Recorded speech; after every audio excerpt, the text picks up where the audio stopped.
As a service, Azure Information Protection can be split into two main groupings: classification and labeling, and protection. Labeling client. With Azure Information Protection, you can create policies that classify and label data at the time of initial creation or when modified based on particular types of content, a specific context, and by source.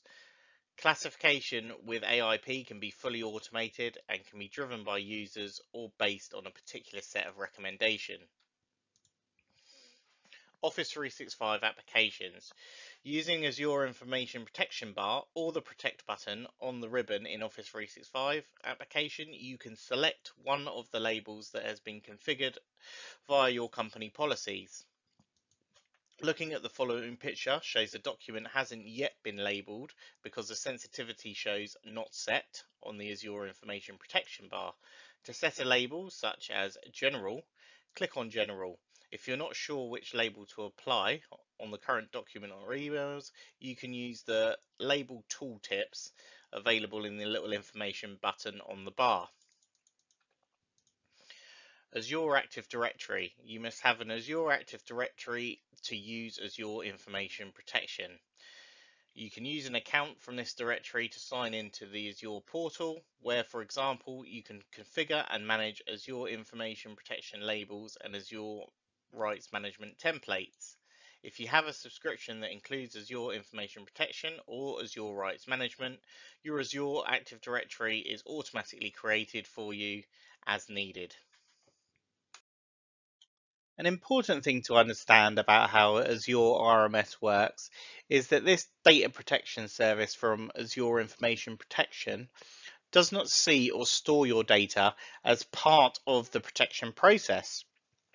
Information that you protect is never sent to or stored in Azure unless you explicitly store it in Azure or use another cloud service that stores it in Azure. Azure RMS simply makes the data in the document unreadable to anyone other than the authorized users or services.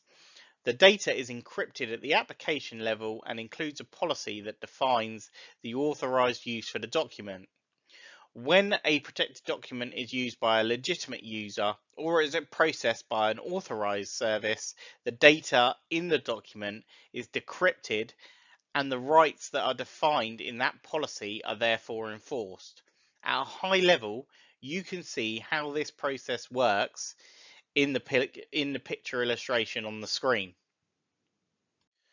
All documents are protected by a content key, and it is unique for each document. It's placed in the file header where it is protected by your Azure Information Protection tenant root key. Your tenant root key can be generated and managed by Microsoft, or you can generate and manage it yourself. Throughout the protection process, when Azure RMS is encrypting and decrypting, authorizing and enforcing restrictions, your document is always protected and it is never at any point sent to Azure.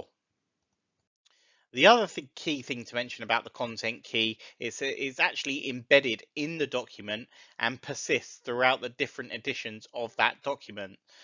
The content key, as we discussed, is protected by the organization's RSA key, but differently from the content key, this RSA key is common to all documents and emails that are protected by the Azure RMS service for that particular organization.